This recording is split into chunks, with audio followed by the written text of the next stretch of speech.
3, 2, 1, click. This is Date With Us, a dating sim podcast where two lover girls, me, Kanisha, and me, Claire, date, mate, and rate cyber sweeties because every gamer needs a little love in their saves. We're inviting you to join us for our digital debriefs about our pixelized paramours. Whether they're in visual novels, roguelites, or funky indie darlings, we'll dish on who we're romancing and if our choices really mattered. It doesn't matter if you're here to get love, lust, or just the bus. You'll get to know at least one worthwhile person. Yourself.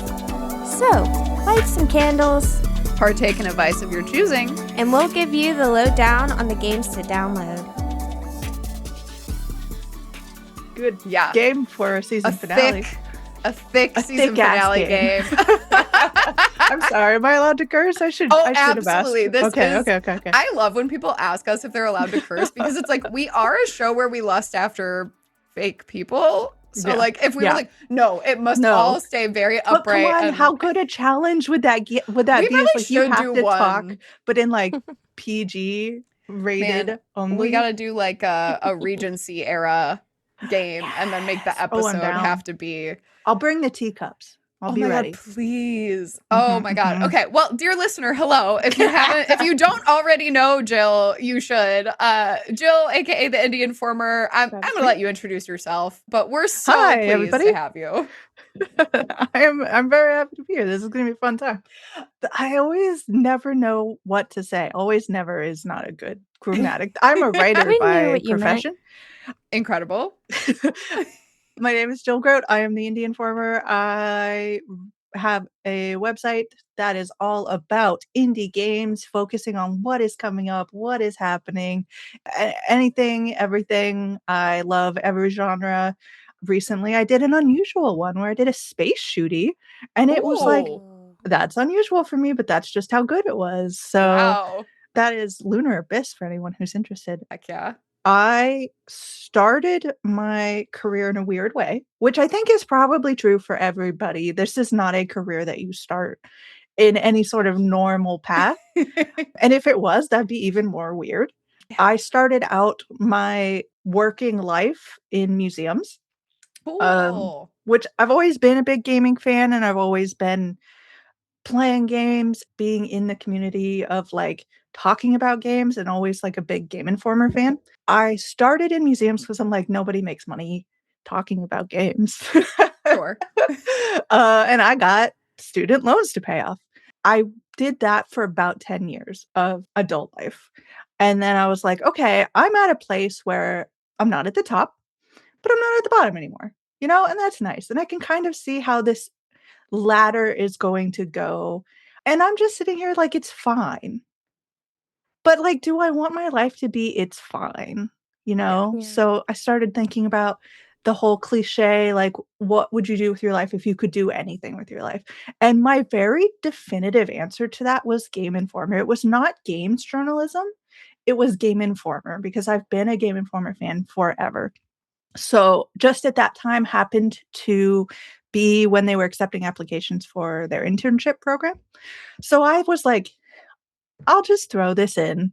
They're not going to say anything back. I have no history of writing for games, but like, we'll see what happens. And then they wrote me back. I was like, oh no, now I have to actually confront the reality of catching the car as the dog, if you will.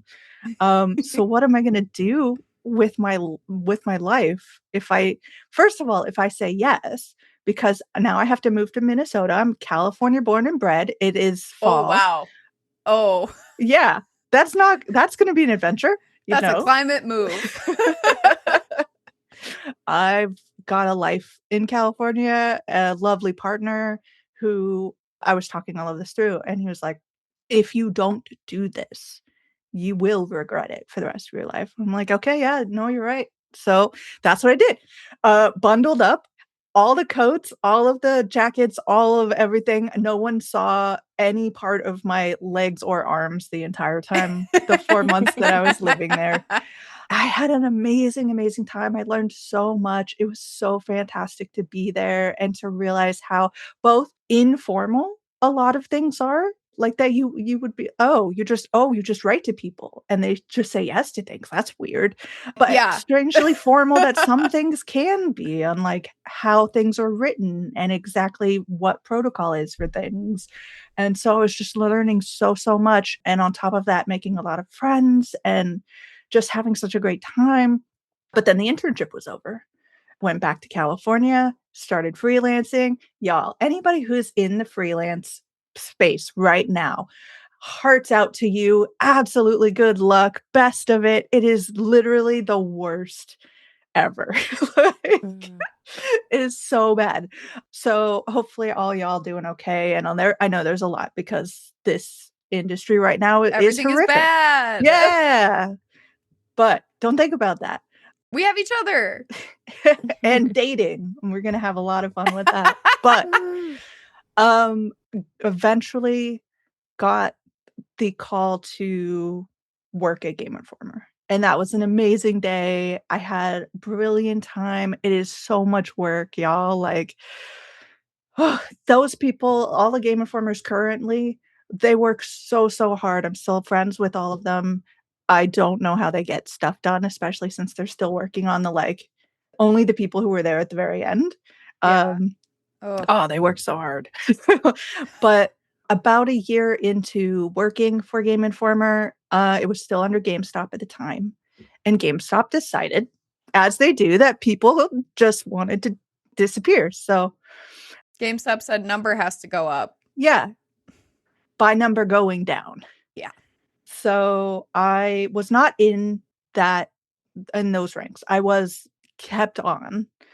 But Game Informer had been such a place of joy and of love, and it was hard work and it was stressful. And the only thing that kind of balanced that out was the sort of the enthusiasm and the love you had for everybody else who was there. Like, it's such a toxic thing to say, like, we're like a family here, but like we all sort of had a bond that, you couldn't escape because, we were working in such close proximities, and it's the people who are like so smart and so like who love the things you love and just there for you, no matter what. And so when the people were cut, they were like, you just destroyed my family. Like I feel horrific about this. I can't go into, of course I was working from home, but you know what I mean? Yeah. Metaphorical. I can't go into Game Informer with the same love. And I don't want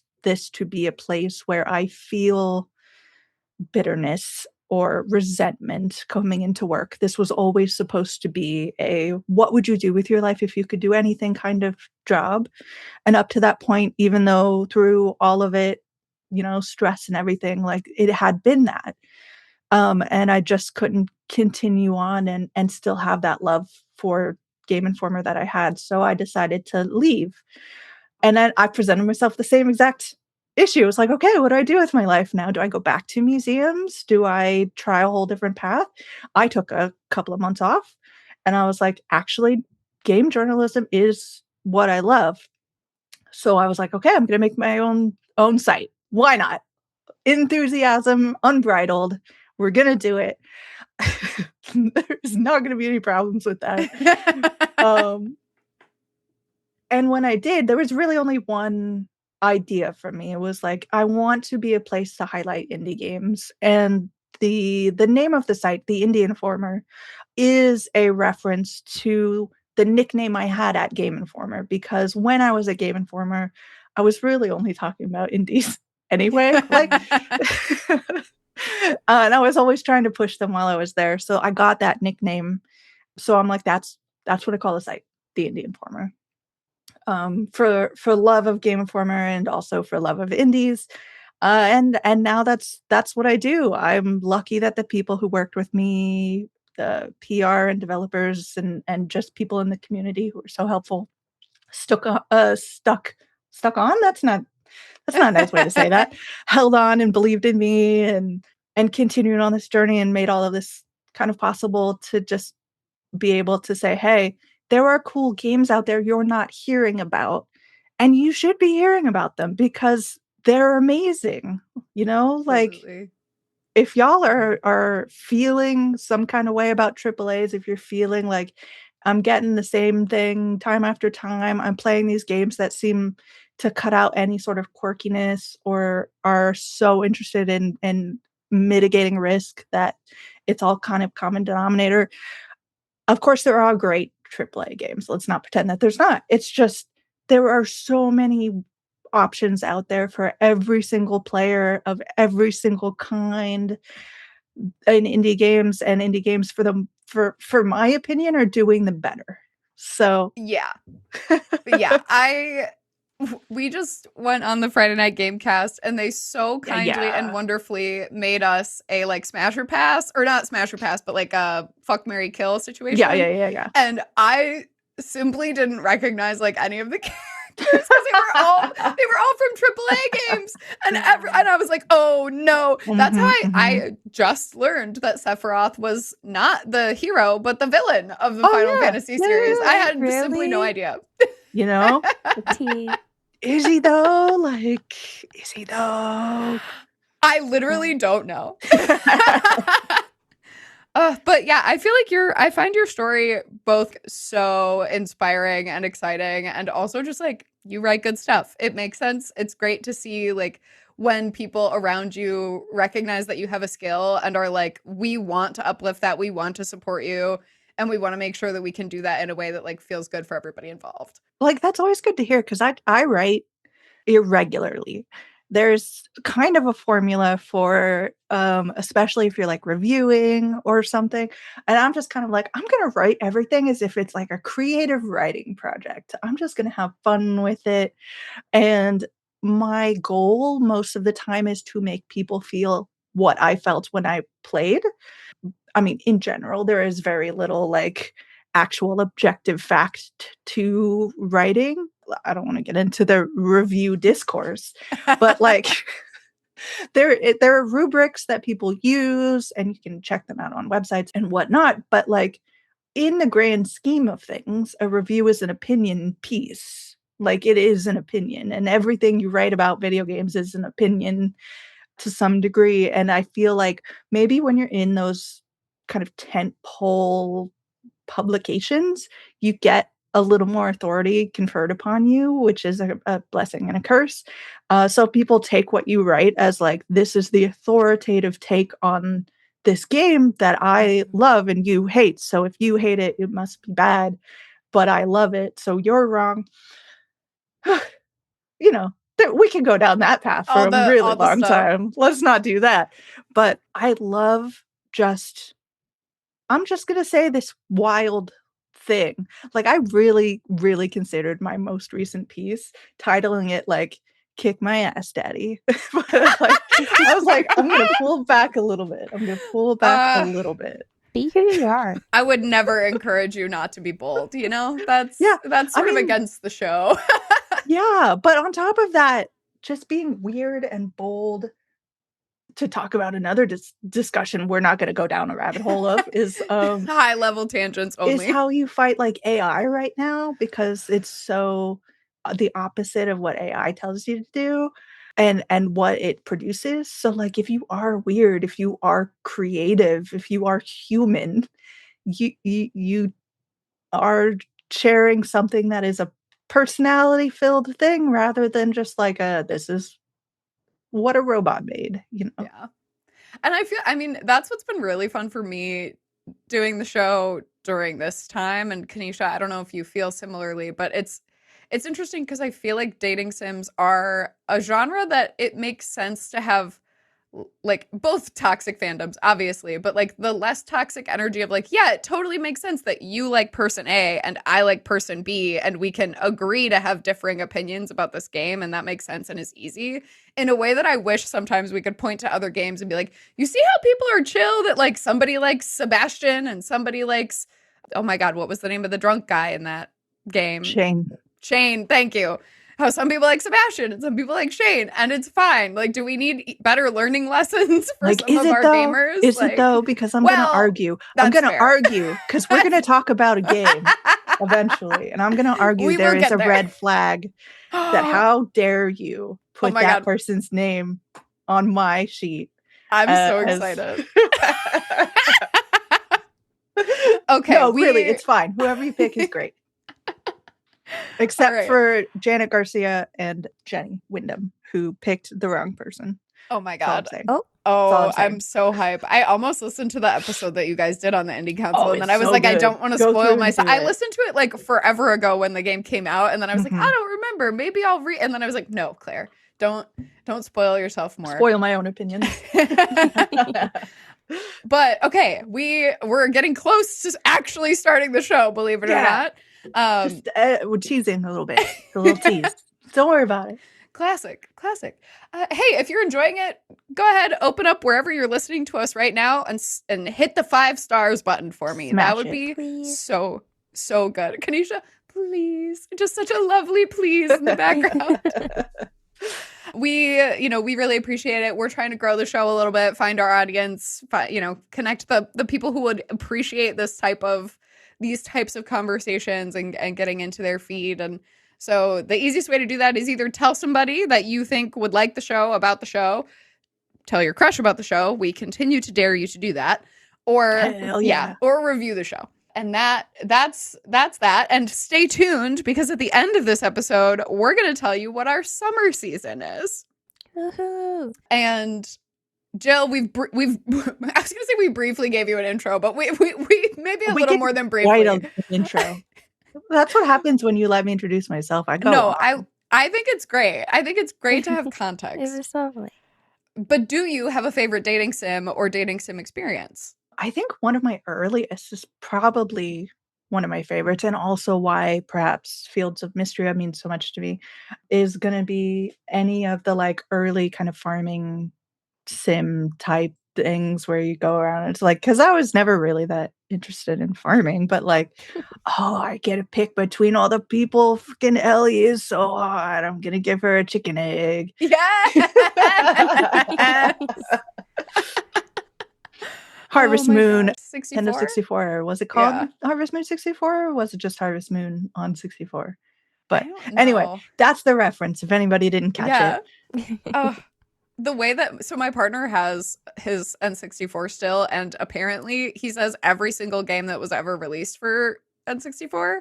And so I'm going to have to go look for the Harvest Moon one, because I've never actually played it. I just know the lore. That's literally the best one. Don't come at me in the comments. I will fight you. Kanisha, will you introduce our next segment? Claire and I have been falling in love since the start of our wonderful podcast with each other, and with help from the wonderful New York Times 36 Questions to Fall in Love with Anyone. And we have been inviting, corporate has told me to say, our guests along for that ride. It's me, I'm corporate. So today's question number 17, what is your most treasured memory? The questions only get bigger. Which feels like a doozy. I'm glad that I could be here for this really open-ended, horrifically hard question. Your most treasured, because like you have a number of categories that can fall under, like falling in love and the excitement of fresh new dating experiences. Of course, you're going to be there. Or like lying on the couch happily married for 12 years, knowing that you found your person and just being completely content in life. Is that the most treasured? Do we talk about professional things? Do we talk about friends who were kind to you in a moment where you needed kindness? Do you talk about people who have come up to you and told you that you've made a difference in their life in some way? That's always just an amazing, amazing experience. Do you talk about like video games being such a big part of my life that they're like I really experienced them in some way, of like that moment where I did that thing and it was so touching and I can't believe it sort of moment. Like there's so many things to choose from. How do you pick a most treasured? Very big question. Certainly we can anchor it in the very open-ended acceptance of today, right now, in this moment. Knowing that will change and that it doesn't have to be of all time forever. You're locking it in. Yeah. And you can never change. Yeah. Like it makes us feel better. I have like an immediate answer. I love going off impulse. Please. And So my answer is I remember the day my brother was born, and I was wearing overalls, and like one of my adult cousins like gave me one of those two popsicles that have like two sticks, and it was orange. Aw. And I just remember being like super hype. I was like, I have a brother. I remember walking through like the hospital bridge that connects the buildings, and it's glass, and like just the sun shining through. And I was like, this, me three. I was just like, this is a good day. Like, I'm going to have a little brother, and it's going to be great. And it was. Jordan is he was so cute.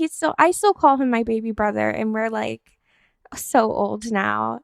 Okay. Let's not Okay. be afraid. Okay. But I was talking to someone who had like just met me or something. I was like, blah, blah, blah, my baby brother. And they were like, oh my gosh, how old is he? And I was like, 26. And they were like, oh. That's on them. You can call him your baby brother for the rest of your life. He's going to be my baby That's what he brother is. until we're in the ground. Like, that's my baby brother. Yeah.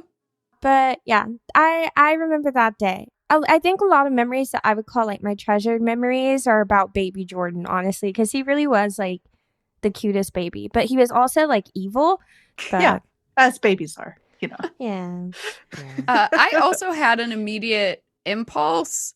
So I'm just going to go with that one, which mine is more in my 20s. In 2019, I like production managed a show at a theater that I had like wanted to do a show at my entire life. And I got like the full credit, the production management credit was on the board, got on the poster, which is crazy. That doesn't normally happen, but it was like an adaptation of a book. And so like the playwright was really awesome and the author was really awesome. And like we had done all this work. And so the show was like opening in 2020, which was hilarious because it ended up that we were going to go on a tour that got shut down. But doing the show itself on the, I want to say opening weekend, my family, I grew up in a very, very like matriarchy heavy situation with these three women who are so incredibly supportive and wonderful. And so like my mom, my grandmother, and my aunt all drove down from Wisconsin to come and see the show. And at the same time, my college professor / friend / now former boss also, but like in reality, close friend who has known my family as well also drove out for it. So it was like this incredible dinner just before the show with my mom, my like mentor, my aunt, and my grandmother. And my grandmother had recently been diagnosed with cancer that was probably going to end her life. And so it was one of the last big things that we all did together. And it's just something that I hold really, really close to my heart because I like got to show her that. And there's like the grim reality of like the last photo of me from that. There's a casket on stage, and the last photo of me from working on that is me in the casket. And then the pandemic happened and we had to shut everything down. So there's like, it's treasured for like a number of reasons of where it is situated in the timeline of the world, but also where it's situated in the timeline of like my life. And it was a real culmination of like, I did 10 years in theater, and that was pretty much the last thing that I did before my career started to dramatically change. And then I was doing plays on the internet during the lockdown, and then eventually switched to live events, and then switched to more remote nonprofit stuff. But yeah, I think that like flashbulb moment with all of those women who had like supported me to getting that moment, coming to see that moment, was really cool. Women. Yay, women. Jill, did you have any that you wanted to add in the specific, or did you want to stick with the broader? The broad sense of things. I'm debating a couple. I'm debating going back into my childhood, and I'm debating doing This Morning. What would you like? Heck yeah. What would you like to hear?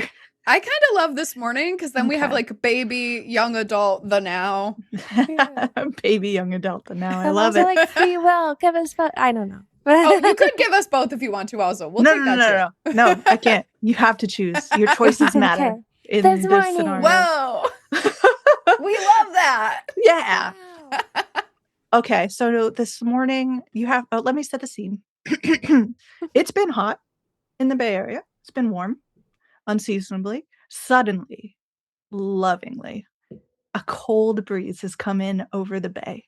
It is just absolutely brilliant. The heat that has overtaken me this past week, cooled by the nicest touch of mist you can possibly imagine. So I've left the windows open overnight. Oh no. And you wake up and you are warm and cozy and just absolutely swaddled in warmth and happiness in your blankets, which are the most comfortable blankets you can imagine.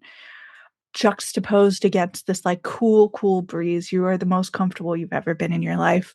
You wake up to realize there's a weight sitting on your foot, and you look down to see your smaller cat, Noodles, just perched happily, sleeping, arms up in the air, belly showing, happy as could be, content as a little clam. And then I realize my head is also weighted down, and I look up, and my cat's tail is coming down on my eye, and my older cat, Rufus, has perched on top of my head as is sleeping. So I am bookended, if you will, with happily sleeping cats, cuddled and warm in this breezy, happy, lovely day. And that is a treasured memory. So beautiful. So good. I forgot what the question was like halfway through, and so I was like, oh no, the plot twist. And I was like, wait, it's all good. Yay. It's all good. It's all good. No one panic. Yeah, we've had a couple that are like a little more grim questions, so I'm relieved that we've got a couple happier ones in the queue. I would have had fun with the grim vibes. ones, but this is fine. This is fine.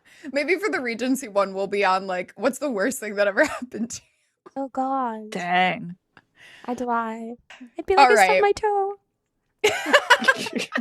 Which is not great, you know, to be honest. It is tragic. It's not a good moment. All right. We played a game. We played a big game. We played Fields of Mistria. Is anybody so excited to read the game description? Start your new life. Build the farm of your dreams as you discovered a world brimming with possibilities. Magic, romance, and adventure all await you in this nostalgic farming life sim RPG. Oh my God! Is that Noodles or Rufus? That is Noodles. Hi, Rufus Noodles. is on my lap actually right now. Oh my God. Let me see if I can show you that. Oh my God. Oh my God. Y'all are missing You guys out. don't know what you're missing. Sorry. You're missing cuties. We've got gray cat and orange cat content happening. It's all crazy. over. Yes, Fields of Mistria. The teasing only continues. Fields of Mistria is developed and published by NPC Studio, which this morning I learned are based in Chicago. Yep. So I'm psyched about that. This game released in early access in August of 2024. The full release is slated for sometime later this year. The price currently sits at $13.99, and most recently they had their fourth major update during this early access period, which completed their mines like quest line. If you think like Stardew Valley, the mine situation, added some quality of life stuff, and then is so close to allowing us to like max out people. This is 8 heart event, whereas there will be 10 in the end before you can marriage people. I mean, yeah. Yeah. I see nothing wrong with that. So tired. Incredible. Great. Perfect. No. And there are 2 secret datables in this game. And so they've been adding more and more stuff about the secret datables as well. Yeah. One's not that secret. One doesn't feel that secret, but technically they call them 2 secret ones. And content warnings. NA is listed here. Yeah, I went looking. I didn't find much, but I wasn't sure. Kanisha is usually our content warning queen. I love content earthquakes. warnings. If you don't feel good about earthquakes, that's a problem. Don't live in the Bay Area of California if that's the case. Super sexy people. If you've got got a problem. Romance. Yeah. I don't think not having enough time to play games. That's... Like, if you don't have time to play games, don't pick this one up. This one's going to take time. Yeah. I was a sufferer. Yeah. Speaking of it taking time, the first thing we typically talk about is like, what is playing this game like in the mechanics like segment. So I played, I think I played all of this game on the Steam Deck, all the hours that I put in on the Steam Deck. And I think I'm like up to 150 hours at this point. Wowzers. Yeah. I also played solely on the Steam Deck. I did experience, I don't know, maybe it's just my posture. This is a me problem. It definitely is user error. But I like, I was getting the cramps in a way that I don't normally get. Maybe it's because the game is too good. Just locked in for too long on the Steam Deck. I was way too locked in, too many hotties. And I was just like, oh, my right hand is numb now. Yeah. But that's okay. No, I get that. I get that on the Steam Deck a lot because I think that there's not a lot of perhaps research that goes into maybe a female grip. Or it is a kind of bulky, kind of bigger thing. I had a very similar problem with the like OG Xbox controller when I was a kid. First of all, I was a kid. But I think that there's usually things tend to skew bigger because people still think of gaming as a male dominated field. So I think that there is something I would absolutely, if they came out with like a light version, 15% smaller. Like it doesn't have to be much, just a little. Take out the little like track pads. I don't need those. Just give me a smaller game. The click is so satisfying, though. It is a really nice click. That's true. It's like I love that. It's funny because I prefer the Steam Deck to my Switch. I have a Switch 2. I feel like the Switch 2 is like constantly stabbing the middle of my palms. Yeah. And I'm like, ow. So it is usually better, but once I get like too locked in, then I'm like, it's the anxious grip. You have to train Kiwi. This is my like solution, okay? I'm ready. It's perfect because when Al, my cat, who's like, almost 15 pounds, comes and sits on my lap, his butt is the perfect height that I rest most of the weight of the Steam Deck on his butt. So if you can train Kiwi to lay on your lap, Kanisha, and just get her to chill. I'm sure she's so good at that. We all know Kiwi, Kanisha's dog, who weighs half as much as Al does. So good at chilling. But now you have a reason. She has her moments of She chilling. is sometimes chill. Sometimes. And now she can hold the Steam Deck. But yeah, this game plays this, it calls itself a spiritual a spiritual successor to the farm sims of the late 90s, so including like Harvest Moon and other games like that, including Stardew Valley.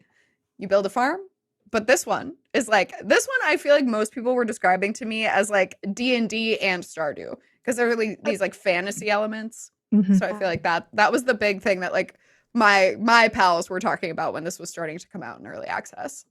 Yeah.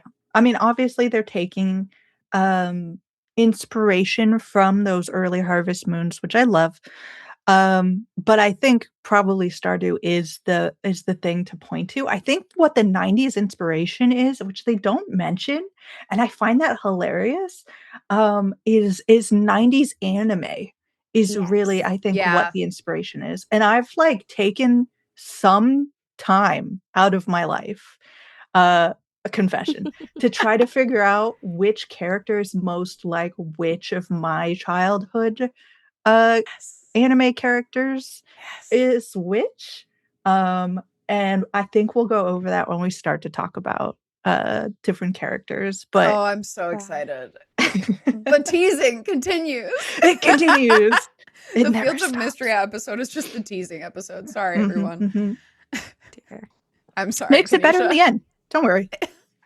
This is an edging episode. This is what you wanted, right? Fields of Mistria, a very tame game, so the episode has to be about, the anticipation. Not if you're looking at Juniper's outfits. You know what I'm saying? Okay, fair. All the outfits, hot. Also, so like hot. Girl, like, me about to say something crass and then be like, I shouldn't, and then I'm like, it's my show. I can talk about the boys' snatched waists if I want to. That's fine. Snatch. But the different types of things that exist in this game, you've got your farming, you've got your fishing, crafting, mining, you can build all your stuff out, you've got different colors of things, you've got different like genres of decoration, you've got your romance options. When the game releases in full, you'll have marriage and presumably at some point children options, just based on how these game updates tend to go. There's ranching, there's also breeding for your ranching animals. You've got magic spells, which is hands down, like, I do think the quality of life improvements, it feels like they looked at Stardew and they were like, what are we the most mad about when we play Stardew? And they were like, let's give you a couple spells that'll just water everything on your everything on your plot. One where you can just up your stamina It's you want to make sure you got that one. I think quality, just talking like basics of quality of life, things like being able to jump in the river and jump out. Yes. Like, come So on, nice. amazing. I'm able Yeah. to swim. How cool is that? Yeah. Being able to use items that are in chests as part of your crafting and not have to like get that out. Like that's always an amazing step to Huge. have. And it's just like you can tell by the way that these quality of life things have been introduced that this is a team that has absolutely loved this genre and just wants to put that love back into it, which is, I think, really reflected in the game. Oh yeah.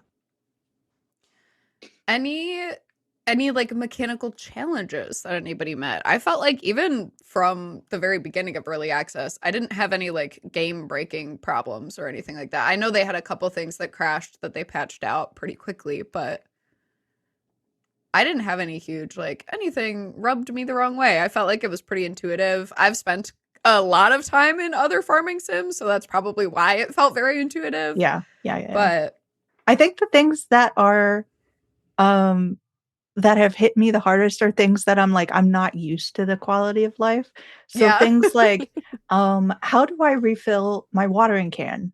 Took me a long time to like trust. Like, okay, the watering can isn't gonna, you don't have to go back to this well here and like fill it up. It's not gonna do that. I think sometimes until you really get used to the characters, the little sprites on the map, it's like, is this person or this person? I think this is this person. But I love the fact that you can pull up the map and see where people are at all times. That's amazing. Yeah. I think that's about the extent of problems that I had with this game. This is a very polished experience.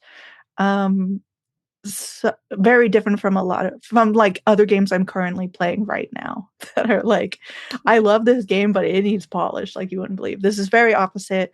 Fields of Mistria is like a almost released game. You can play it without concern. I also really love that with all of these different features, you don't have to invest in all of them, any of them. You can really, really cater your experience to what you enjoy. So I think I mentioned this earlier. I'm not a huge farmer considering it's a farming sim. So I have like a patch of 4 crops. I'm like, for in case someone wants a gift, in case I need something to put in the museum, I have this little patch here, but I am so low on my levels. Leveling up, by the way, amazing. Just kind of Skyrim style. As you do it, you level up, you get points. You can go and get more skill or you skills. use like essence, which is like sort of your magic, your innate magic that gives you, combining that plus your level of your thing gives you your upgrade of whatever it is. They range from like, you get better at this to you can hit the big stones now to like to way more intense by the time you get to like level 60 or 75 or whatever the high up ones are. But yeah, I'm like I gotta unlock all of those. That's one of the things that I'm always like, let me figure out what I can do. Like, give me all the special neat tricks. Like, min-max that experience. Hell yeah. Yeah. So normal and good. Yeah. I got so into, I was like, screw everything else. The only thing I care about right now is cow breeding. Oh my God. I want a strawberry cow so bad, and I have not yet achieved the strawberry. Like, I've got pink cows. Yeah. That's nice. I've gotten like silver and gold cows. That's also nice. It's nice to have for like the milk they produce. But I want that special spring season cow to pop up, and I have exactly what I need. I have these top tier level freaking cows going at it. Around the clock, baby. Yeah, it's a different kind of dating sim, that section of the game, but you know. Which, like, it's hilarious because I've put so much of my life into that, and there are so many people who are just like, I haven't even bothered to pick up livestock. And I'm like, yeah, you do I you, have man. them. They live there. I named them after characters from My Hero Academia and Adorable. not another D&D podcast. Yep. And yeah. But that's what I love about games like these. I tend to get overwhelmed by them because I'm like, there are too many things. But I do love that you can just like pick your vibe and then like for me, as like most or lots of people, like I'm not unique, but I'm like, I love to fish. I want to catch all the fish. Like in my real life, Wild. I've been fishing maybe a handful of times. But in my game, I'm just like, it's just me and my rod. And everything that the water has to offer me. And so yeah, I just love that you can like kind of customize your experience. I mean, I know there's like story stuff that you have to do, like things you have to accomplish, but I don't know, it's always fun you to don't hear. even have to really, right? Like you could just fish.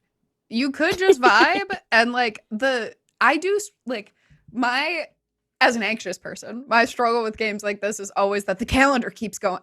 And it's like, I actually have, like, playing Fields of Mistria has been so good for me to just be like, Claire, it's not real life. Like, the calendar keeps going and it's fine. Like, and no one is going to be like, you didn't call me all winter. Like, nothing is going to be like, it's okay. Like, I finally feel like I got in a groove of like, cause you've got the days of the week and they're numbered and people have birthdays and there are different activities on different days of the week, which like, I love that it's like Friday night is tavern night. Saturday morning is the farmer's market. Like, and so it's like, okay, then I know that like during the week I can get up at 6 a.m. and go grind in the mines because my ass is still trying to get to the bottom. Like, I'm only on level 70 out of 100 or whatever because they just it's just the mines are my weakness.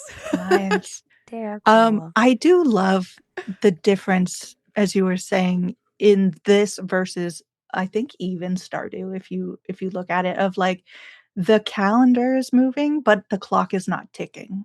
There is a very distinct difference of like things are changing and that's going to make it a more rewarding, rich experience, but you're going to come back to spring. You're going to be able to get that bug you didn't get the first time around. You're going to be able to pick up relationships where you started. You can really focus on just you yearn for the mines. You know, you really can. I also what you pointed out with like Friday and Saturday. Such a amazing idea of like rooting you in routine, which makes it feel so relatable and so like, oh, I have to go Friday to the inn to like hang out with everyone. I want to see everybody. Great way to like feel like you belong, like that sense of belonging of being in this like place where everyone wants to see you, the cheers, I want to go where everyone knows your name situation. But also just to like, they've put so much effort into what's happening there as well and like little storylines. The D&D plots are so great. I love it so much. And I'm like, I've been at this game before. I know what's happening. This is hilarious. Yeah. And they're like, that's so not even just small town, but that's so like local bar vibe is that there's like a D&D game that goes on once a week, every week or whatever. Like my partner used to run games for strangers of D&D in a bar. Like, and so it's just so fun. And then like the kids who are like sneaking around doing their little spy missions. And it's like, oh my God, the thing I kept coming back to with Fields of Mistria is that like, yes, there are lots of dating elements that we are coming up on in this conversation, but also it is at its heart like a game about building community. Yeah. Like so many of the characters, there are like 30 characters and like a dozen of them are romanceable, but like all of them are so unique and specific, but also like relatable and personable. And it's like, I'm like, I do want to know what Errol's up to, the old man. Like, what's he doing? Why is he here? What's going on? Like, and I love that they support it all with mechanical things as well. So you're getting rewards for talking to people. You're leveling up your town, you're leveling up your skills. And just like little things, like I go to the inn most of the time to eat some soup. So, Yeah. like some free soup so I can have some free stamina. So I'm like, "Oh, I've been in the mines too much. I need to go and get my stamina back up." And that just leads itself to, let's see what people are talking about. You know, you want to go to Saturday's farmer's market because there are interesting rare items that you wouldn't get otherwise, but there are also things that are happening, events and storylines. So the game developers have really put a lot of thought into not only making all of these storylines that are really interesting, but also giving you really just like at its base level reasons to be in that place at that time to experience it. Yeah. Some activities in some games I feel like are, and that's that over there, and you're not going to interact with that until like you need a specific thing. Whereas it just feels more like true to life. It feels like a real relationship that I have and fostered. Like, yes, of course, they're giving me the soup for free after I get all the mines. And like, this is my like little lunch break. And I'm just, is what you're saying about like habit and routine. I don't know. I think it's interesting. I feel like sometimes we talk about player characters that feel vacuous. It's not like our character, you get like a whole lot of agency and like who they are, but it's like the way the game is like written out, it feels like you're deciding that based on what you do. And that's really fun. Like it feels like, oh yes, I have this whole character that I like do this routine with and da da da da da. It lends itself to building like internal logic for why you're moving around the game in the way that you are. Yeah. I think one of my strange markings for if a game is working for me is if in a game when it rains, do I have the urge to take shelter? Like, it's one of those really weird shortcuts of, like, am I actually truly invested in this world? Because if I have that urge, like, it's raining, I want my character out of the rain, then the world has worked for me. I feel very much like I have a separate set of clothes for when it rains so that my character is not soaking up their cute little, like, strawberry hat or whatever it is I have on them Yes. normally. It's not a, like, "Oh, if a good game needs to rain," or whatever. It's just a shortcut to let me know that I am feeling connected to this game in such a real, relatable way that I am concerned when they are my cat's feeders are going off. Hold on. It's all noodle like. Noodles ran. Just Um, sprinting. no, it can be a dangerous thing. I have scars from them leaping off me Oh my God. at feeding times. But no, yeah, I mean, that really is, you want a world where you feel invested, and that's Mm. I think Fields of Mystery does that so well. And they give you the chance to like lightly you can't really say like, no, I've refused to help the town. But every time you're sort of given two options to be like, I earnestly want to help you, or I'm feeling snarky, but I guess I'll help you. And I do like that they give you both dialogue options. And like, obviously, it's not really impacting, like, it's not the kind of game where it's like, oh, and now she dislikes you more because you said this or whatever. But it is the kind of game that, like, I do feel like I know my character better by being like, today, god dang, you need me to do this now? Versus like, okay, yeah, I do actually really want to upgrade the carpentry shop because I really want that greenhouse or whatever. Like, I'm happy to help all the time. Like, yeah, you get, yeah. it's like a little sprinkle of agency. So it's cool to feel like a community member, and that they like really regard you that way as you're helping more and more. And like, I think right now it just feels like such a good, because I had put down Fields of Mystery for a while and then came back to it for this recording. And it was just such a good reminder of like, no, it actually is so good to just do nice stuff for your physical community where you live. Like, it actually is just so good. And we should all do that a little bit more if we can. And like, being the best community member you can be also means taking care of yourself, because like, you will pass out if you stay up too late, and then someone will find you and you will receive a lecture about having passed out because it's dangerous and it really scares Valen, the town doctor, and I love her, so we have to keep it together.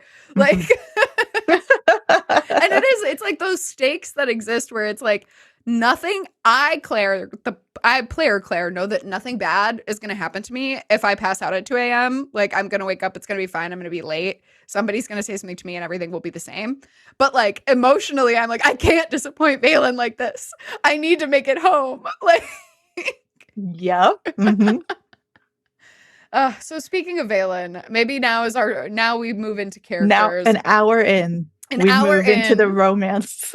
Yeah. So as we mentioned, there are a bunch of characters. We will not go through all of them, but we will go through the eligible bachelors and bachelorettes, as they call them, or the marriage candidates, which it feels so much more grim to me for whatever reason.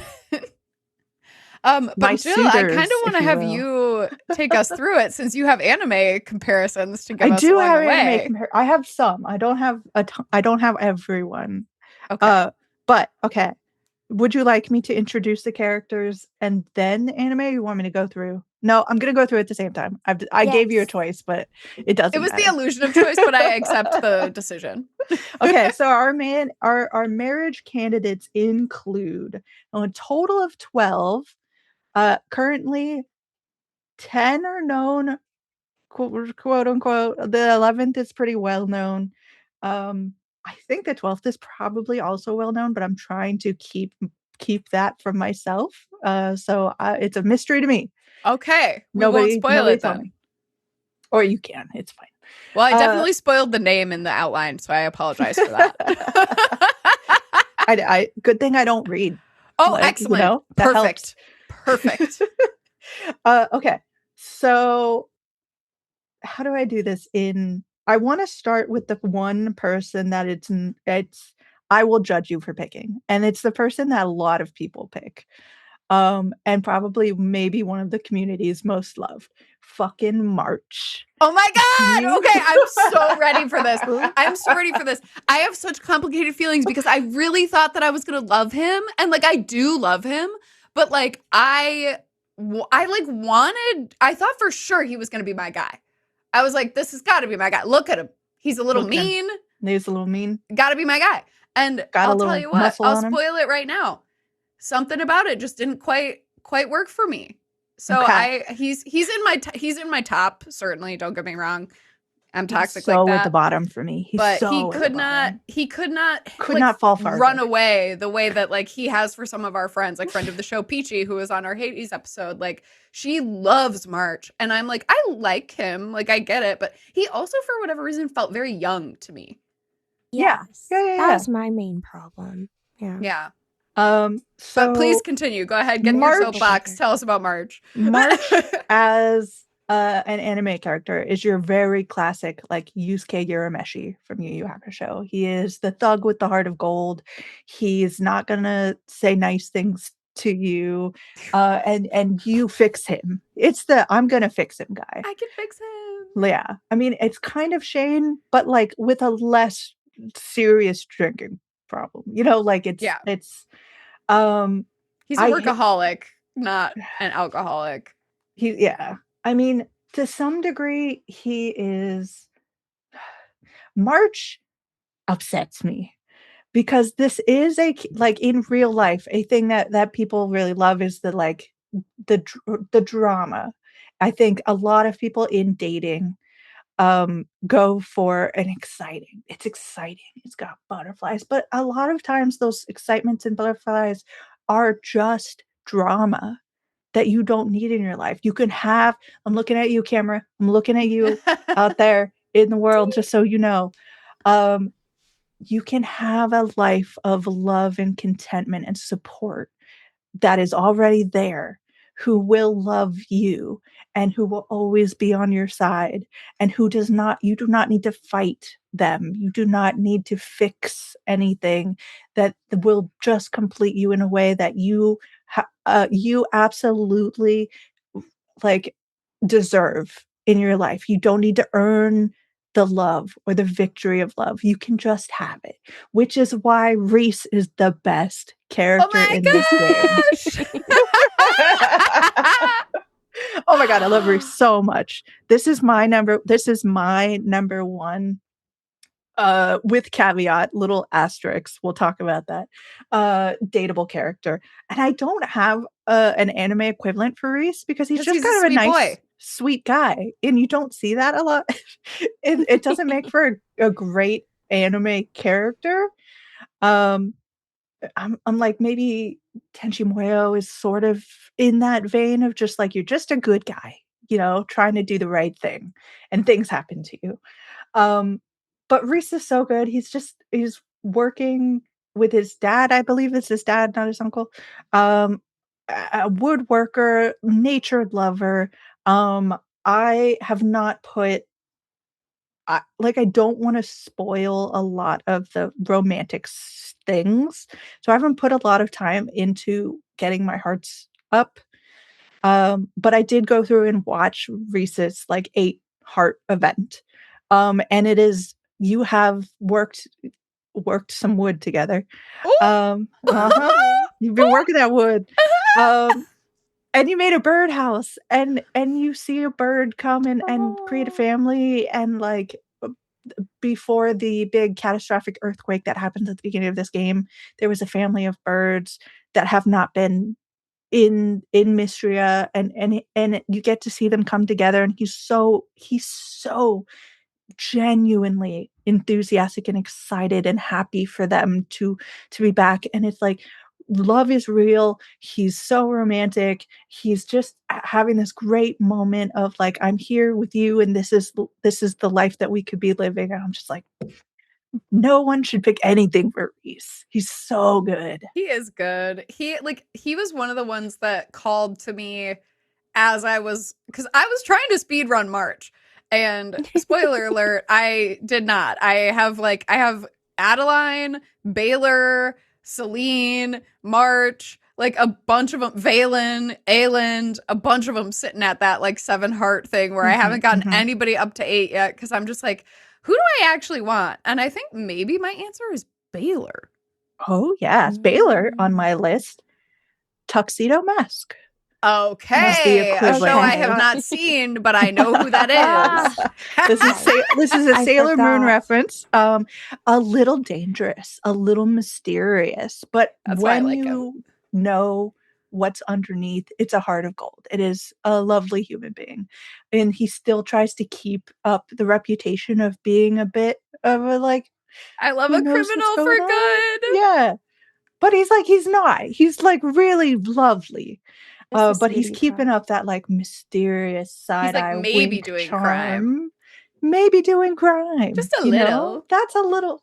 Who knows? Baylor steals from big box stores, We can't confirm or deny what's happening with this little Robin Hood of ours. Yeah, no, I love Baylor. Let me get through my other lists. Celine I have as a Sailor Scout. I kind of want to say Sailor Moon, but not totally. She is quintessential, there for your friends when you need it. She is naive in a real way, but just absolutely going to be by your side. Maybe Venus? I don't know. Yeah, she's one of them. Like a cutie. I don't think she's a Serena. I don't think she's 100%. She's not ditzy. She's smart. And so earnest. She's just so happy. Earnest. You give her flowers, and she just melts, and she's just so sweetie. Regina, the girl at the inn, I think that's her name. Rena. Yes, I like. Okay, I have her as Bulma. She's got a lot of femininity to her, but she's also really smart and really powerful, and she's not taking crap from people. I love Reina. She's another one that I really love. Valen, also love. In my top tier. She's so top tier. I don't, this is just kind of a character stereotype sort of archetype. I don't have one particular character for her. Juniper is in the game are kind of witch, really, kind of witch, onsen bath owner kind of person. This is Faye Valentine 100%. She is your overtly sexy character. She's got a lot of backstory and reasons why she's doing what she's doing. She be dressing up for herself. She's not about, it's not for you, you know. I really like this kind of character. She has so much lore, I feel like. I'm like, I just want to know more about her. So yeah. that I feel Things like I are keep happening coming back. In the background. Yeah. Like, it's close to being like, oh, she could be toxic, but then she has a lot of heart to her, unlike March.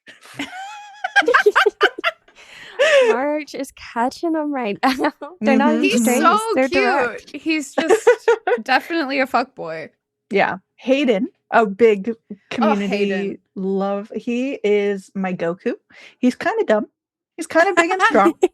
But it's like earnest, you know? He's an earnest guy. And he really loves his chicken, you know? Don't question that. Yeah. I have Adeline and Eland in sort of the same place. They kind of feel like in other games where you can choose to be the female or male version of the protagonist. Yeah.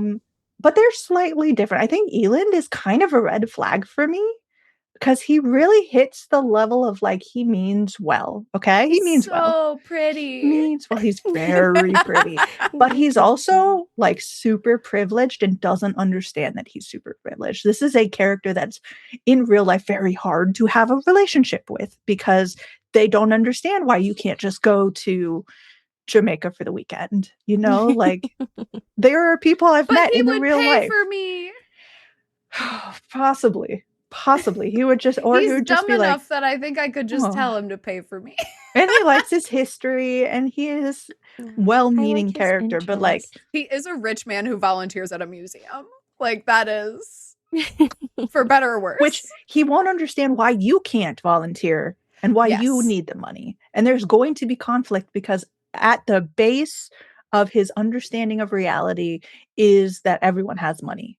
And it's a red flag for me. Not because he's a bad guy, not because there's anything that I think he's going to, but like it's hard for him to relate to you being the sort of person who has to come out of nowhere and accept a farm that's decrepit. I don't know what our backstory is there, but I'm guessing that we had to struggle in our life, and that's not a good pairing. That's just you're just not compatible in a lot of ways. Or maybe he'll spoil you and you can be the princess you want to be. That's up to you. That's why he's not March. Period. There's a little bit of wiggle room on him. Yeah. Adeline, a little bit different because she's got some understanding of her position and relative like responsibility in life. Yeah, so I don't like think administrating in the town. Yeah. Who's my last character? It's going to be, I think the secret character is the only one that I haven't talked about yet. And this is the character that I think I'm going to romance in 1.0, and that is Calderis, our dragon. Yes. This is for anybody who was a 90s anime kid. This is Shishomaru. This is 100% like kind of distant mythological. You got some powers I'm ready for, and you're gonna swoop down on your cloud and soar, sweep me off my feet in this like beautiful mythological land that we live in. Calderis, if anybody who hasn't played the game, is a when you first meet him, a stone dragon with magical properties. If y'all haven't seen his like human form though, like no, he's hot. He's so hot. Like everyone in the game is really hot, but like, dang, I am so here. So I think that's where I'm gonna end up probably romancing. But Reese, it's like neck and neck between the two of them. I love that it's neck and neck between the most regular guy and a literal dragon. Like, which is also more of why this game feels like D&D in like a good way. It feels like you actually get to chill in a town instead of doing like the campaign. It feels like what happens after a campaign and you're like, oh, okay, all of these people did stuff and now this whole town is happening. Like, yeah. Those are your candidates. Who? So you said Calderis for 1.0. I mentioned I'm sort of like, I think I'm going to go Baylor, but I'm probably going to get, high heart events. I'm going to do March just to see. I'll probably accidentally have Island, and Adeline. I don't know. I think Baylor is going to be my preferred. But every time I talk to Reese, I'm like, damn, he's just so sweet. I'm literally sweet. He is the most easy to fall in love with character, I feel like. Mm-hmm, but it also is I like a little drama. So I'm a little oh no. I'm here to tell you, dear listener, you can have all that love. And also if you want a little drama as a treat, you can have that too. Yeah. Just a Not little. In your real life, though. Don't do it. Yeah. Yeah. In your real life, pick Reese. In your Fields of Mistria, maybe pick Calderis. You know what I'm saying? Or everyone. You can always pick everyone. We're very poly-positive on Date With Us. Yeah. I do feel like I'm leading everyone but March. Yes. Yes. But everyone but March is crazy. I love it. It's like the secret characters, because I got spoiled by watching my friend Finn play. Shout out Finn. And I was like, oh wait, I need that person too. Oh yeah. So I think both the secret characters and Hayden. I just love himbo. I love Dum Dum. Mm-hmm. So cute. Mm-hmm. For whatever reason, the only person who's stuff I can remember is I'm just gotta give Hayden a pumpkin pie. That's the only that's the one that really locked into my brain. Hayden is fine. He's not even my preference, but I'm Hayden loves pumpkin pie. They just really locked that one in there for me. Yeah. Reese loves wood. Oh. He's really simple, isn't he? Real easy. Take that as you will. Kanisha, do you have any other front runners from the regular set? I mean, everyone is so attractive. It is tough. I did, and especially when the season changes. Yeah, they all get new outfits, and they're all so cute. I think Juniper too. I just I'm a what's it called? Shallow person. I just am no. What's it called? What's the terminology there? No, I think it's Juniper is a lovely choice to make. She is body positive. She is sex positive. She is out there. She knows what she wants. She knows what she's a freaking businesswoman. Yeah, she's successful. She has a dog. Mm-hmm. If you fall in love, maybe you'll get some free baths. Do love baths. Seriously, when you have a character in a game that's I can offer you a full onsen experience, you would be remiss not to. Yeah, gotta go in there a little bit. Also, the fact that Dozy is her dog is so funny because he's just a dopey little creature who's just so happy with pets. So it gives you some indication that she's not hard-hearted and cold in perhaps the way that she presents herself. Yeah. Which is great. I'm just thinking about behind every strong woman is some dopey dog or Yeah. And behind every dopey himbo Hayden, there's a strong independent chicken. Yeah. Exactly. Yep. Yeah. I know we probably won't go, just in the interest of time, we won't go too deep into anybody's actual romance storylines, but is there anything that anybody feels we want to touch on in terms of character development? I feel so far, again, I haven't hit any of the 8 heart events yet, but I haven't seen any huge changes necessarily in people other than Calderis going from stone to having a form. The full man there. Yeah, but I feel they're not the characters themselves aren't necessarily changing a lot in terms of personality, but the town keeps getting better as the rank increases. Mm-hmm. Yeah, it's really about the relationship arc between the two of you rather than I am fixing someone who shall not be named. Well, that one has a very clear arc. A little different. Yeah, no. He can. Also, though, why can't we date his brother? Seriously. Right? Literally, why can't we date Ulrich? I'm heartbroken. It's devastating. First of all, a good one's always taken. I think they had to put that in. Second of all, if he was the option, he'd be the only option. Who's he with? Exactly. The chicken. He's got a real problematic arc in there somewhere, you know. No, this is a joke. Just for anybody who didn't pick up on that. There's got to be fanfic of that though. Like, do not wade into those waters too deeply. When they were talking about all the when the idea of secret love interests came out, I was like, oh my god, maybe they're gonna do like a really specific storyline to unlock romancing Ulrich. Like maybe he like I was like, maybe they'll do something fun. Maybe he's Ace. Maybe he's, like maybe there's something there that you got to do something different. Like, I don't know. But I'm just here to continue to beg for an Ulrich romance storyline. Give us Ulrich, you cowards. Cowards. Cowards. Just kidding. We love you. Yeah, actually, thank you for making the game. Yeah. I think there were a lot of people I've seen, or maybe it's just the places I frequent, that want some older options for dating, because a lot of people seem quite young. But I'm like looking at the people, and I think we have some really good variable, like unlike a lot of games where they're all very like similarly placed. Like Valen, doctor, already went through med school, already in an established practice, so we're looking at a specific space of time. Yeah. So we're looking at an older character. Juniper also has some kind of past. She's got some years behind her. Hayden's got a little gray. He's got a little salt and pepper going on in there. And then which Baylor, is one of the things that makes him so hot. Yeah. Baylor reads like older 20s, younger 30s to me for some reason. I'm not sure why. Because he's less reckless about his crime. Yeah. Whereas it gives like Celine, I've been busted enough times that I've had to learn how to be better. Yeah. Celine is out in the open with her crimes. She's just reckless.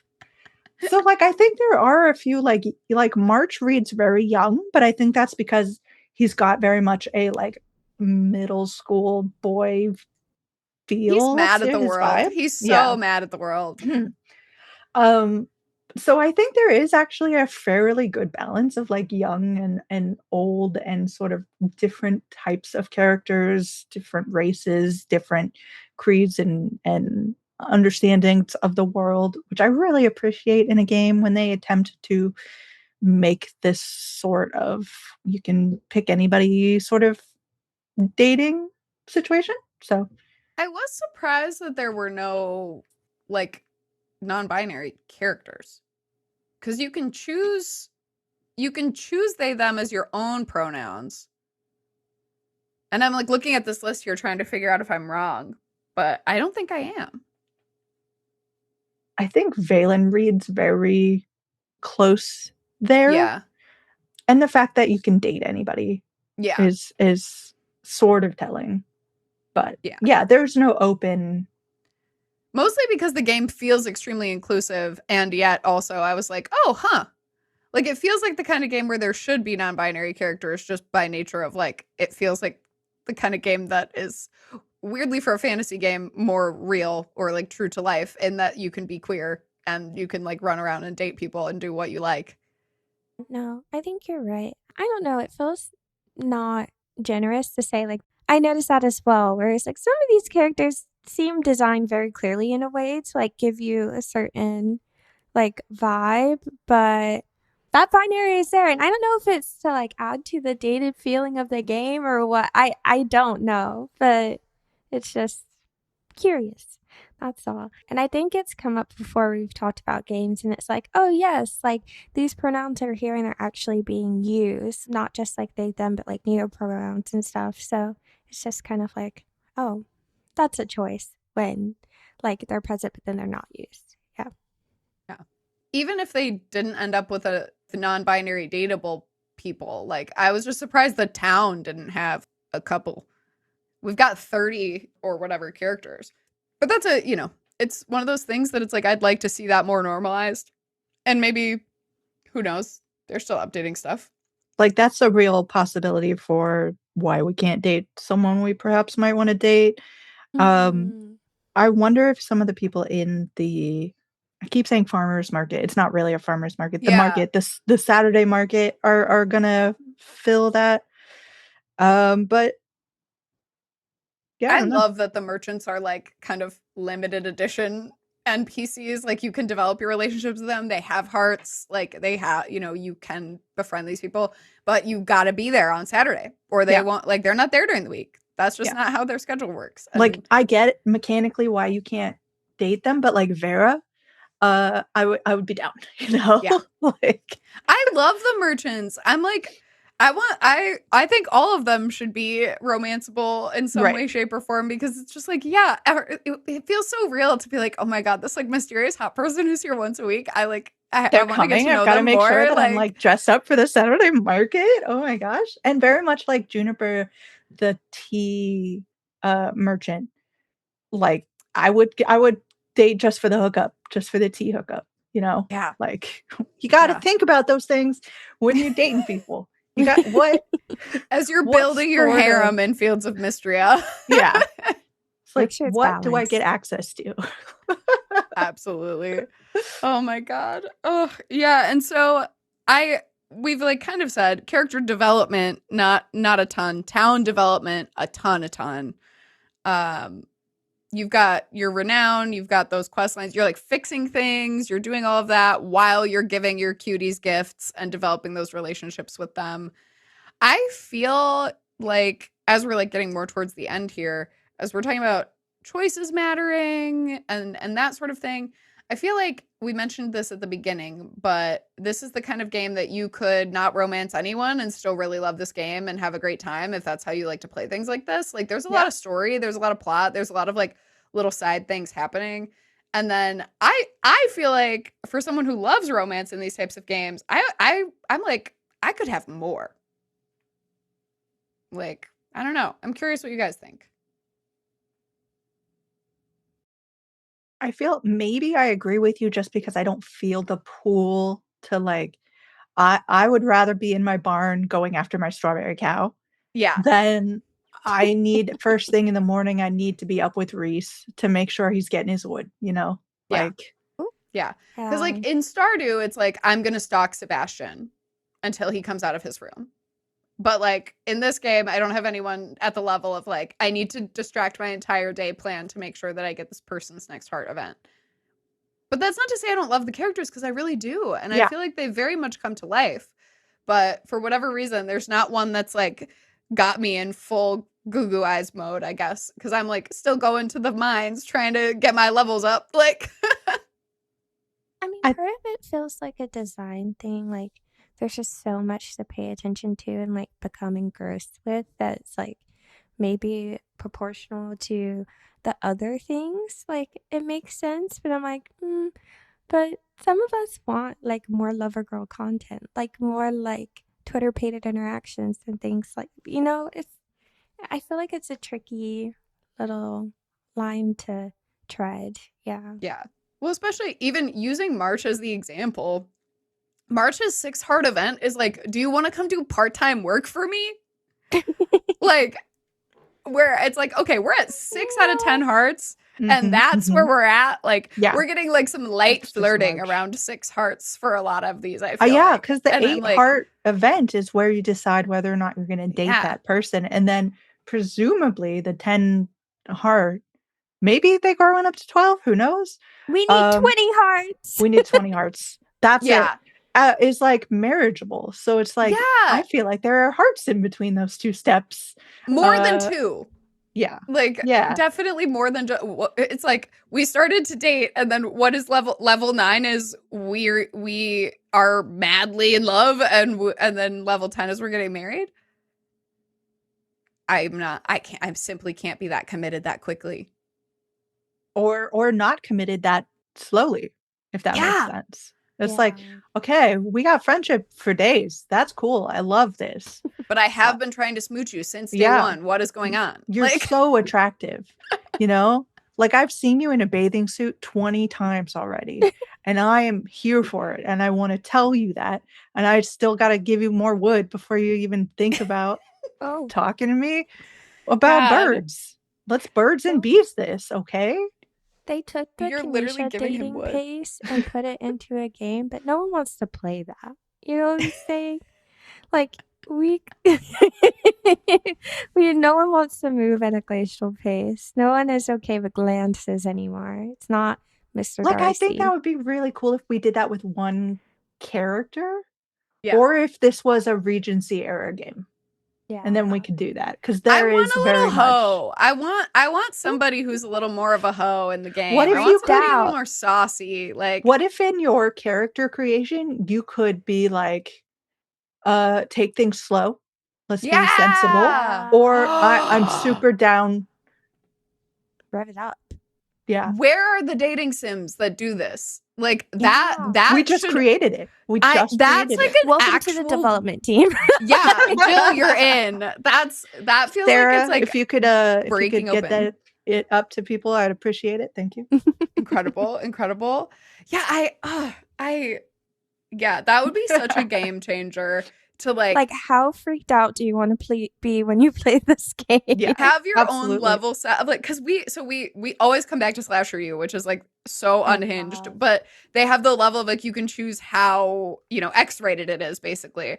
And I feel like it would be so cool if in character creation for some dating sims you could be like, I am a third date person, or I am a first date person, or I am a not until we have declared serious intent for one another type vibe, or like that would just be cool as a way to add those things in, and also to make your character have a little more like flavor and agency in those situations, because the dialogue would be very different.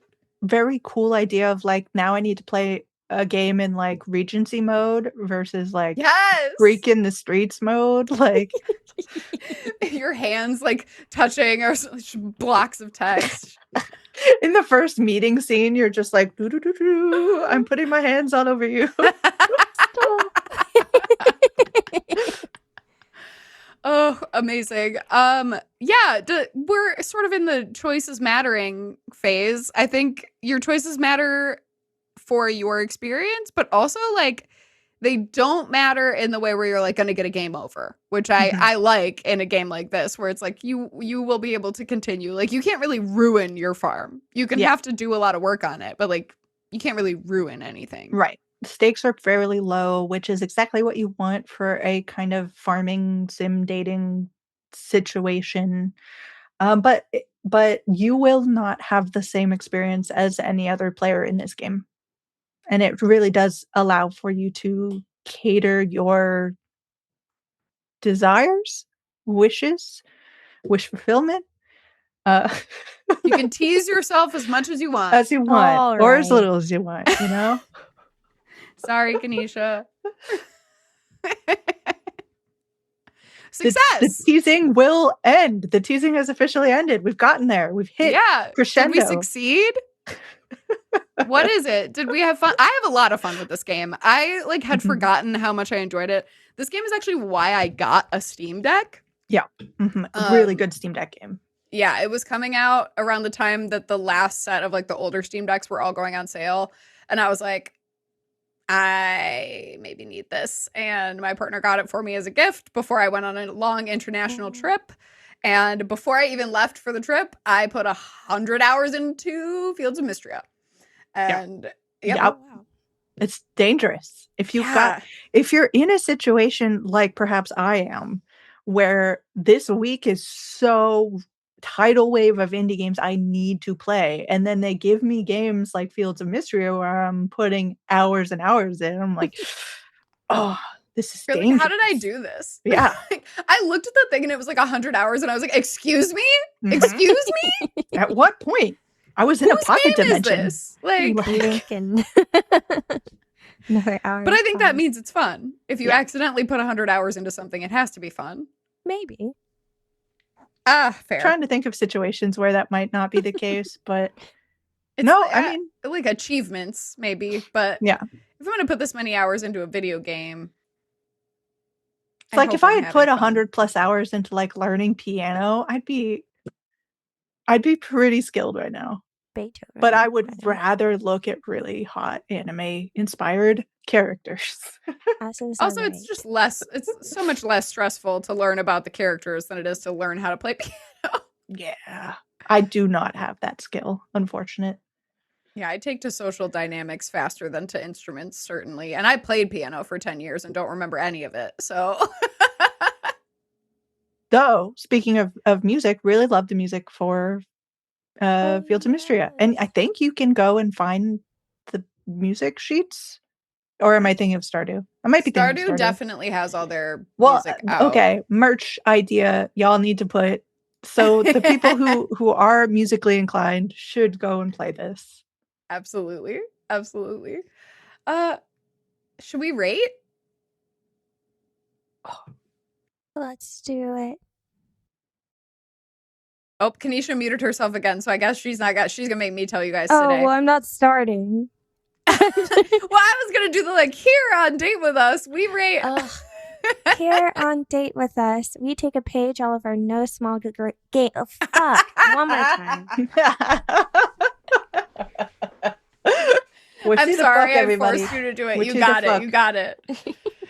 Here at Date With Us, we take a page out of our No Small Games Girlies book and rate on a scale of how many of our Kanishas. We rate on spice, romance, and give an overall rating. And not just Kanishas. Only Kanishas. Only Kanishas. No, how many Claires? How many Jills? So if you've been listening and you find that your opinions have aligned with one of the three of us, maybe you'll lean toward that rating the most. But that is how we rate. And we rate out of 10. It's the season finale. Yeah. This is the season finale, everyone. We've made it. And that's what we do. And that's what we do. Right. Then that's what we do. And this game, spice level, they're hot. Like, they're hot. Yeah. But they're not spicy? Steaming. Like, they're not. Yeah. You're not in situations with them. I'm Twitter-pated, but I'm not sweating, you know? Yeah. Like, you're looking at Juniper in a bathing suit, and you're just like, damn, girl. Good. Yeah. You get it. Good job. Mm-hmm. Good job existing. Get it.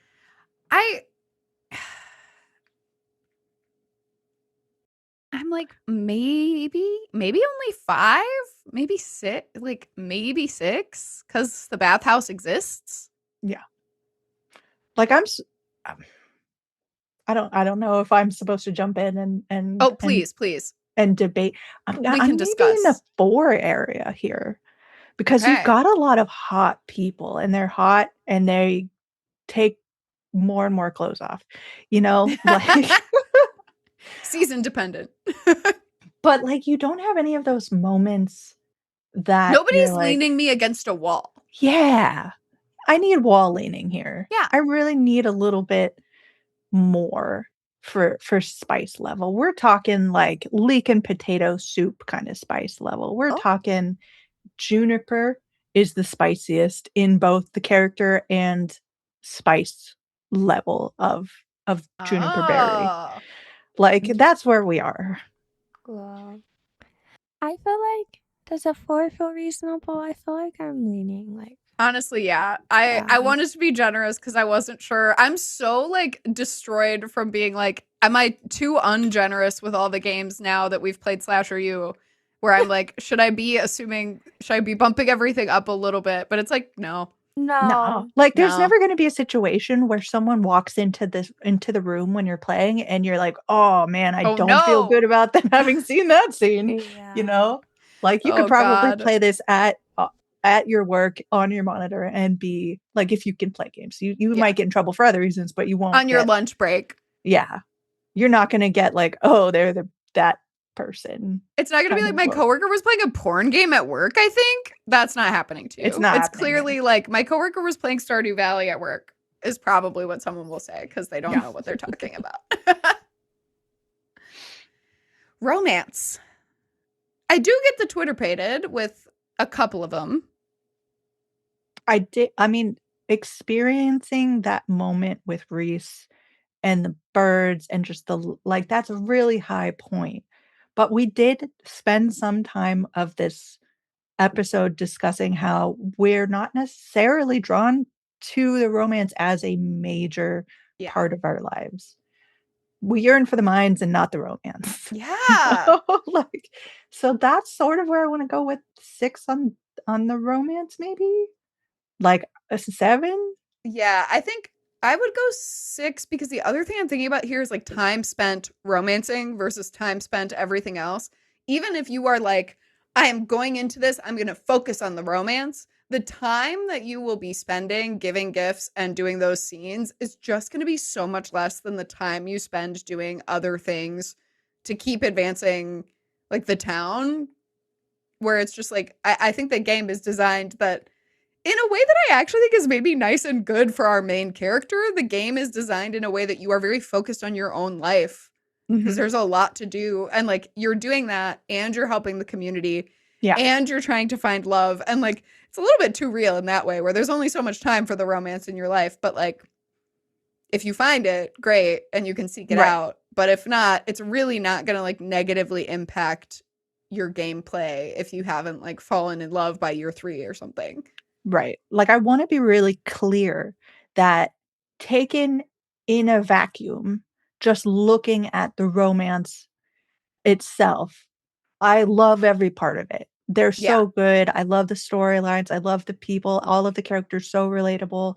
Everyone except March is really like a good character to choose and really interesting in the way that they'll go. And the work that they're putting into it, I love. I love all the little like things that are involved in watching this character and story grow.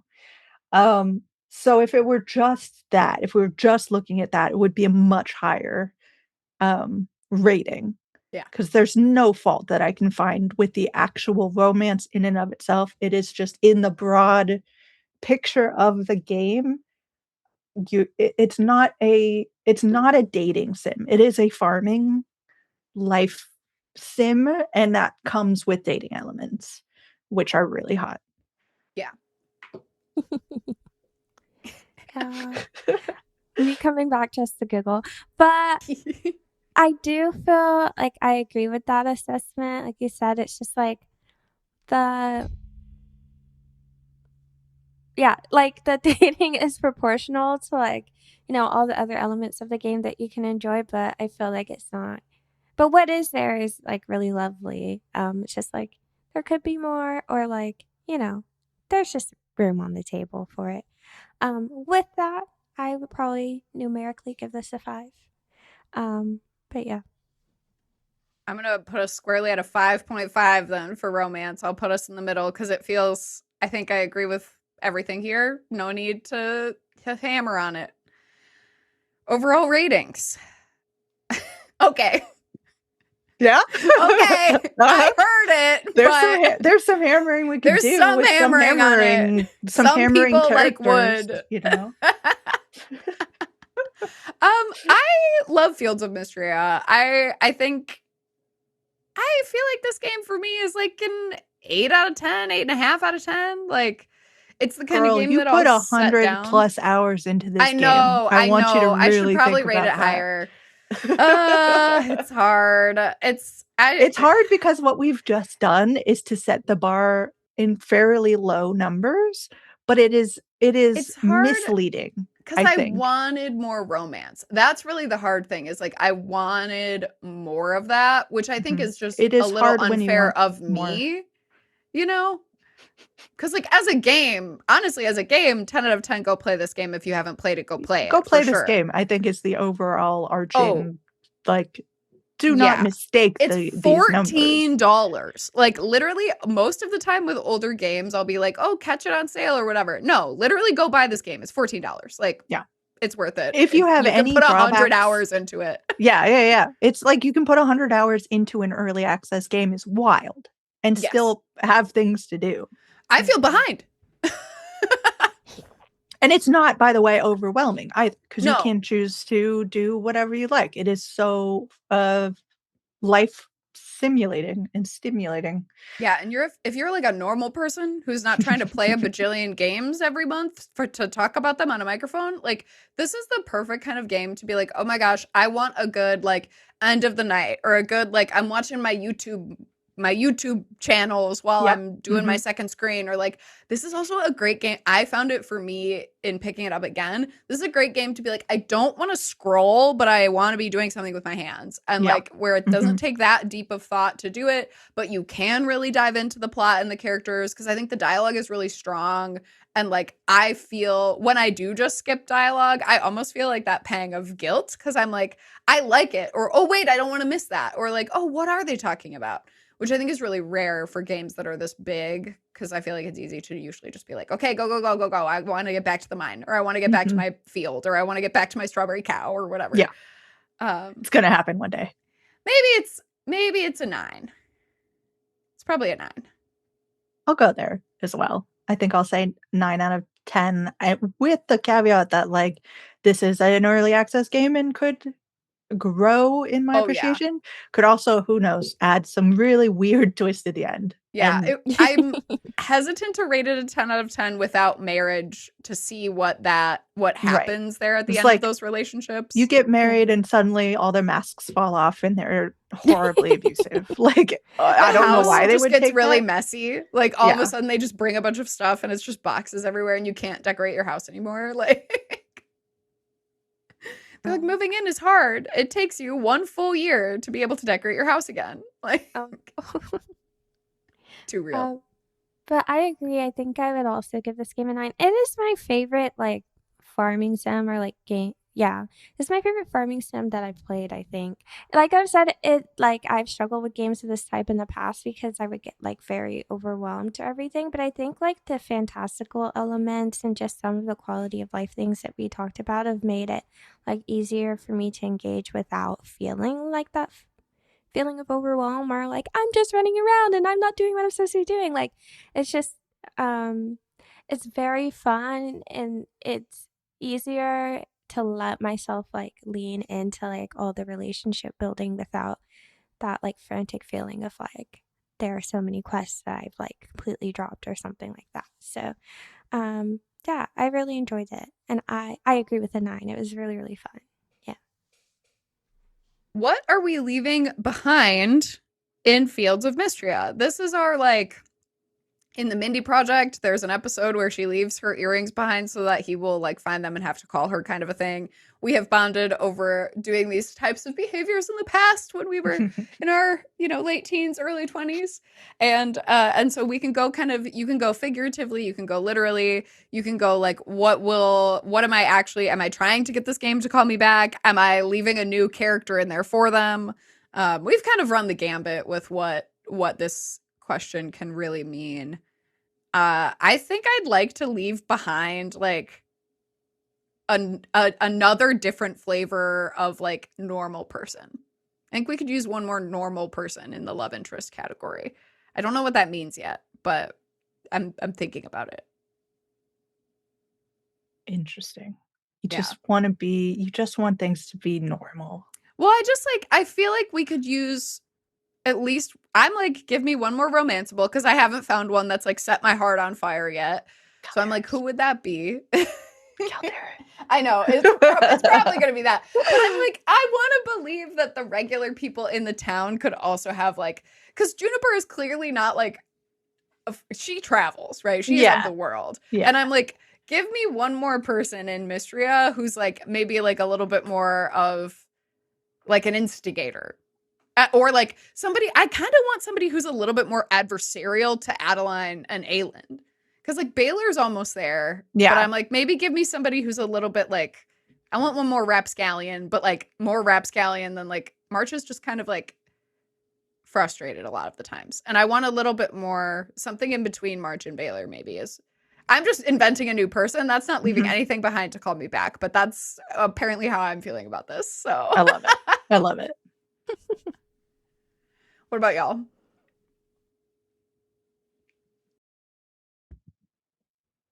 I'm leaving the strawberry cow for Jill, actually, is the other thing that I'm leaving. I would appreciate it. You leave that strawberry cow. Yeah, absolutely. What what would I leave behind to get this game to shout me back, to holler back? I would I want to be real honest. My first dramatic impulse was like, I will cut off my left foot and just leave it. Whoa! You know, like, y'all need to get that back to me. Valen can stitch me back up, you know? That's incredible. I'm staging an accident so that Valen finds me. And I have to stay in the hospital for a long time, and my own romantic whirlwind has kicked off. Oh my God. But I'm like, maybe that's intense, but you know what? I'm going with it. That's where I am right now. Left foot. We're adding the drama in our own ways. Yeah. Kanisha? I would like to find a crusty treasure chest that I can give to Reese. And it has like jewels and stuff in it. Mm-hmm. I like fish it out. That's I what love want. it. Hell yeah. Hell yeah. All right, dear listeners, you made it to the end of the episode. We're here. We did it. I hope you didn't just skip to hear this. I'm sure you would never. You will not be hearing from us again until the end of July. Our summer season, we need a break. I get a break in reality, to do school. In reality, Kanisha needs a break to do school, and we both need a break to catch up on a bunch of work stuff. So we are coming back to you on July 29th with 1 year of Date With Us. Our welcome back will be our 1 year of Date With Us episode. We're not going to have a guest, so it'll be just me and Kanisha. We'll talk about what our most terrible memory is and about the Sucker for Love series. Oh my God, such a great series, by the way. It's actually how one of the first games we played together. We went to a PAX together as coworkers at like an old job and met like they were working on Sucker for Love. It was 2022 or something. And so fun, so great. And then that's how we started playing games together. Yeah. And new one coming out. So Yup. And then 2 weeks after that, we will play the game Serial Lover, which is a dating sim rhythm game where you romance serial killers. That we hope to have a very special guest, but I won't be announcing it just in case it doesn't work out because so much is going on in his life right now. And then after that, we'll be playing an oldie but a goodie, Dream Daddy, with the Friday night game cast, fellas. And after that, I am so incredibly excited. We will have actual roller derby players coming to join us, at least 2, but perhaps up to 4, depending on who on the team decides they want to join us. But we will be playing the rhythm dating sim Skate and Date, which is a dating sim about being on a roller derby team. And so I have conscripted my pal who is on a roller derby team in New Jersey and her derby teammates to come talk to us about this game, to play this game and come talk to us about it. And then last but not least for the summer season, which will end at the end of September, so it's more of a summer leaning into fall season, we will be playing Riz Dungeon with CG Danny B. So CG Danny B will be joining us. We will also be doing a developer interview for Riz Dungeon, so we'll have a couple different pieces of things that are coming out for that. And then we'll take a little break, and then we'll be back for a Halloween episode, which will really cap things out. And that will be finally us talking about playing Doki Doki Literature Club, as we've been streaming it online. So we've been playing that, and we'll be talking about it with Dave Jackson, who I'm so excited to get Dave Jackson to play a dating sim. I'm so excited. The only thing I've ever talked with him about are horror games. Yeah. And I'm like, I don't know what's going on, if that's just the vibe that he gives off for me, but yeah, we went through a lot of options, and he had played that one before, and neither of us had. And you had not played Doki Doki. We are stressed. We are like, maybe we've got to be more than halfway through, but we're live streaming it. And so, which also, dear listener, we will be starting that live stream up again as Brindlewood May ends on the channel. We've been playing a tabletop role-playing game with my mother. And then once we finish doing that, then we will go back to playing Doki Doki Literature Club. But boy, howdy, so scary. It's a game. It's such a game. So scary. It's like, I've seen people who were not prepared. And I'm just like, you need to go in knowing that there are warnings, that there are things to be prepared for. Yeah. It's such a game. God. It's such a game is so scary. Oh, man. It's such a game. I love having experiences. Yay. Free will. But Jill, thank you so much for coming to the show. Thank you so much for having me. Do you want to tell the folks where to find you one more time or anything like that? Yeah, you can find me at theindianformer.com. Check out all of the new hot indies that are going on. I promise New not hot to tease you on that area. one. Yeah. Ooh.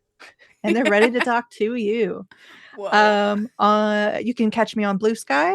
For the Indian Informer, it's at the Indian Informer. For me personally, if you have weird interest in things, you can catch me at Finruin, Finruin. And that's, I mean, you can check out Patreon and whatever else, but those are the big ones. Incredible. Let's do this again sometime. Date With Us is produced and co-hosted by Claire and Phoenicia. Claire does the editing, and the intro music Glimmer was composed for the show by Jason Duran. Find us on Instagram and Blue Sky as Date With Us Podcast. And don't forget to share, rate, or review the show. Tell your crush about us. We dare you!